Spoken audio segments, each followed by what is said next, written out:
Man, so after game one, as we picked, me and Elijah, the OKC, Oklahoma City Thunder, take game one.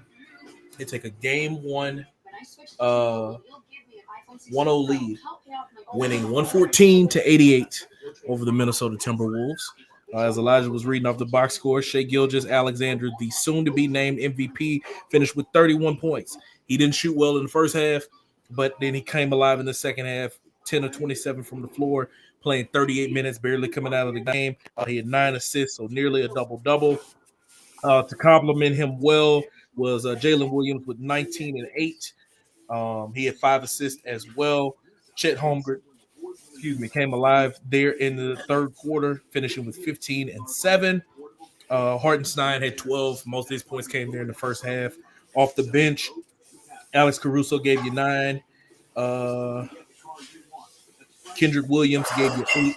So you had just enough of what you needed there from your bench to be able to compliment you. For Minnesota, Julius Randle had the game of his life in the first half. And in the second half, he only gave you 8 points. He finished with 28, which is a great night. But it was like we would have much rather you flipped the script and moved it over to the second half when you really needed it. So, Elijah, what was your takeaway from everything as we sat here and watched this entire game? What was your take from everything? Basically, that this was probably the worst start that OKC was probably have this series, and the Minnesota Timberwolves couldn't take advantage of the fast start that they had. Julius Randle, who we said, I think he had 18 points at the half, played very well. He couldn't miss a shot. I feel like wherever he wanted to set his feet, wherever he set it and forget it, it was going in the net, man. And I think Julius Randle took this foot off the gas in the second half. I don't know if he was just trying to get his teammates involved. I don't know if he was, if he came back to earth. I don't know what happened, but he stopped being aggressive in the third quarter and tried to pick it back up in the fourth, but it was a little bit too late. Now with Anthony Edwards, I'm saying what all things went wrong for the Wolves before I get to the Thunder. With Anthony Edwards seemed like he was getting it going the first couple of shots, and then he couldn't get anything going. I just think that, with that being said, like the stars are going to have to come out in this series, as you can see, because Shai did not play no games at all. Shai came out, I think he was 2 for 9 in the first half, but then in the second half, he picked things up.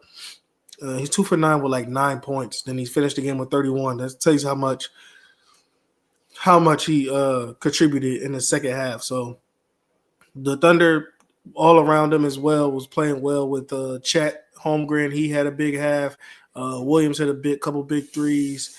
And then defensively, they just came alive. So with that being said, hey, man, it's going to be a series, but the stars for the Wolves have to show up. If not, I can see this easy being not a 4-game sweep, but a 4-game mop. They will mop the floor with these boys if the stars don't show up for the Minnesota Timberwolves. Man,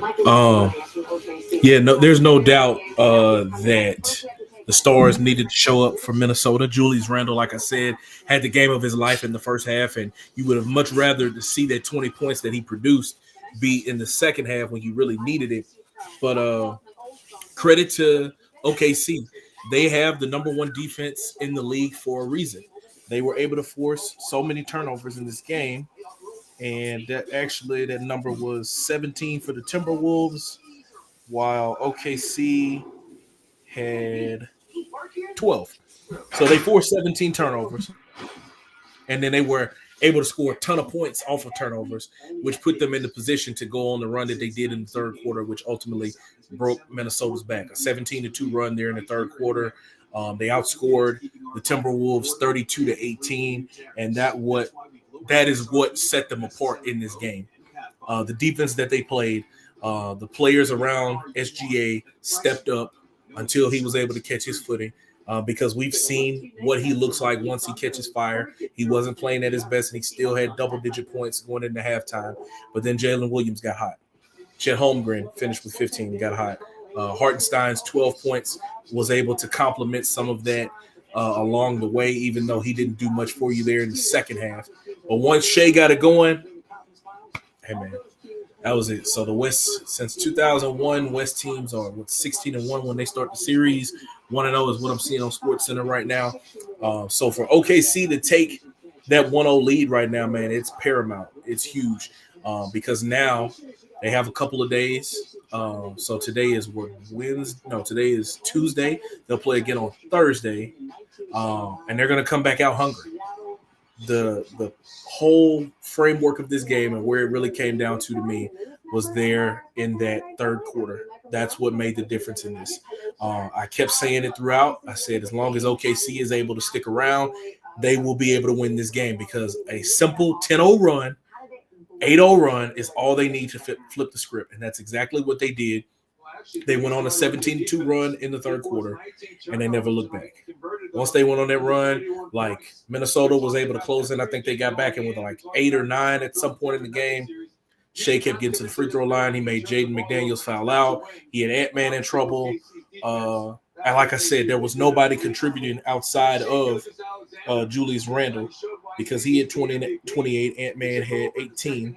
DiVincenzo hit a couple of three-pointers for you and finished it with 9. But that wasn't enough, man. Everyone for Minnesota was minus. Shai was plus 22. Jalen Williams was plus 13. It just wasn't enough for those guys. Cason Wallace was plus 33. It wasn't enough for Minnesota to be able to come out on top, and that's what it boiled down to for me. And now that is in the books, you now look forward to Game 2, where Anthony Edwards, that foot is probably not bothering him all that much. And who knows? It could have been. That could have been some of the difference in why he wasn't able to be as effective as what he wanted to be. But they'll have a day off of rest, and then they'll have to come back into this for Game 2. In Game 2, who is somebody that you would want to see more out of for both sides? We'll talk about Minnesota first, and then we'll do OKC. Who is somebody that you would want to see more out of in Game 2? I think the obvious answer is Ant-Man, right? I think Ant-Man needs to, like I said, be that star that we all know he can be. But that's the obvious answer. But for me, the guy that's going to be in the background, the guy who showed up some parts and didn't show up, and that's Donte DiVincenzo. I think Mike Conley, don't get me wrong, did a great job of trying to get the offense going. But Donte has to be more – he has to knock down those shots. I mean, I think he went like 3 for 12. But going 3 for 12 in that moment isn't ideal, but those were shots that was open. We know Donte for being a three-point shooter. Those are open shots. Those are shots that he can down on the regular. I think Donte, if he has it, he has to have one of those nights where he can hit about 4 or 5 of those, along with Ant being. So I think it's Donte. That guy got to show up, man, because nothing against Mike Conley, but Mike Conley's about to sneeze away from the senior citizen home. So we gotta make sure that we could get Donte, the young buck, make sure his minutes are used properly, because that's the difference for me. A sneeze away is crazy, bro. A sneeze away is actually very disrespectful. That man 37, bro. Al Horford 38. Like, them boys still got some good ball ahead of them. For me, it's got to be Julius Randle. You can't come out and have a good first half and then kind of disappear in the second half, especially at the volume that he was shooting at. Brother was 5 or 6 from the three-point line in the first half. Now, I'm not saying you need to continue to shoot threes, but I'm saying that you have to continue to be aggressive. Now, obviously, a lot of the scoring that he took upon himself to do was because Ant-Man went out for those few minutes. That's cool. So you defer to your star player. But at the same time, bro, you got to go and get yours.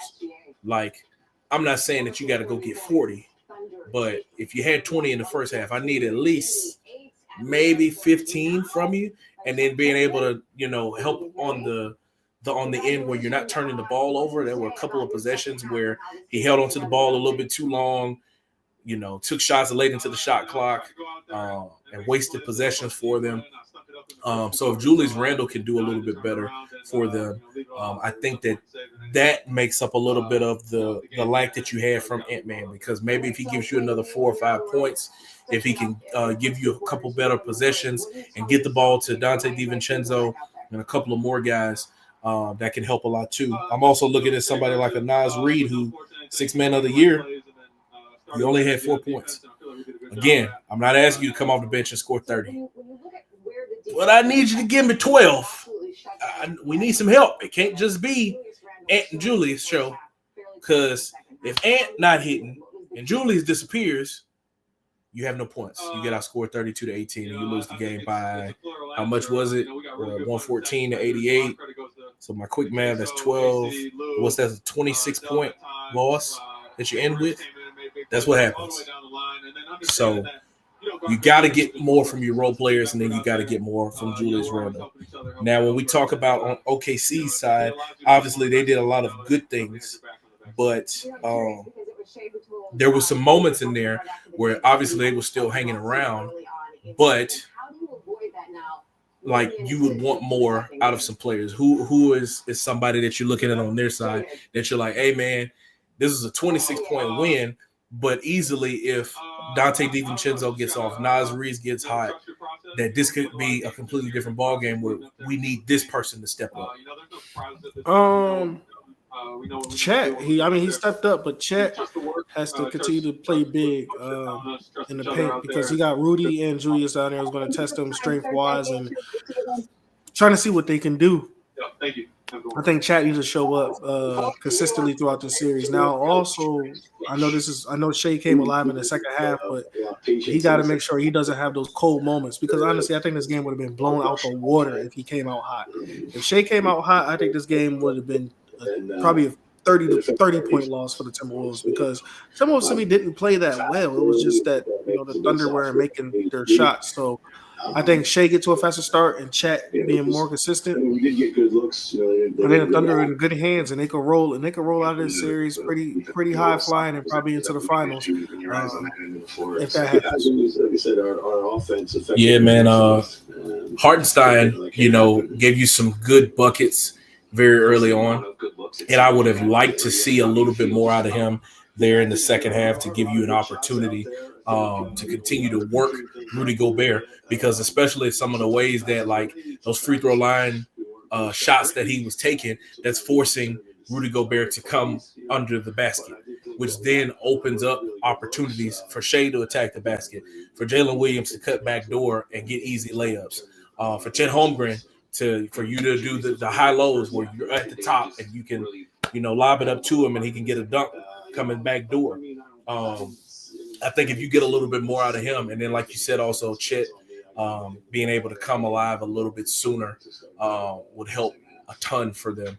So Hartenstein for me, Chet Holmgren also getting an opportunity to get going a little bit sooner. But as long as they keep playing this type of defense, hey, man, it's going to be hard. It's going to be hard for Minnesota. And I don't know if it's just taking care of the basketball or if it's finding cleaner shots, but they cannot play as sloppy as they did in a lot of those possessions because OKC going to keep running away with them. Jalen Williams did get a couple pickpockets off of people, but there were also moments where they were sloppy with the ball and then OKC running the other way. So –